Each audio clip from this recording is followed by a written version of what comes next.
చాలామంది నాకు వంట రాదంటారు అబ్బా, కానీ నేను చేసిన బేబీ కార్న్ మంచిగా తింటానైతే లొట్టలు వేసుకొని తింటారు, అంత బాగా చేసేసిన.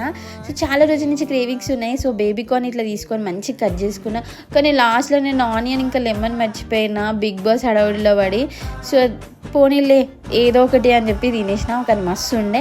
సో బేబీ కార్న్ మంచిగా కట్ చేసుకొని హాట్ వాటర్లో క్లీన్ చేసేసుకొని తర్వాత కొంచెం ఉప్పు కొంచెం పసుపు వేసుకొని ఇట్లా ఉడకబెట్టుకొని చల్లగేదాకా పక్కన పెట్టుకుని తర్వాత ఇంకో గిన్నెలో మైదా పిండి, corn flour, chaat masala, pepper, ఉప్పు, కారం, కొంచెం పసుపు వేసుకున్న కలర్ కోసం. తర్వాత డీప్ ఫ్రై చేసిన తర్వాత ఇంకో ప్యాన్లో ఆయిల్ వేసేసుకొని onions, garlic and spring onions వేసుకున్న తర్వాత మంచిగా కుక్ అయిన తర్వాత అన్ని సాసెస్ వేసుకున్న, soya sauce, vinegar and red chilli sauce అన్నీ వేసుకొని మంచిగా మిక్సప్ చేసినాక ఇట్లా గార్నిష్ చేసుకున్నాం. మస్తు టేస్ట్ అనిపించింది.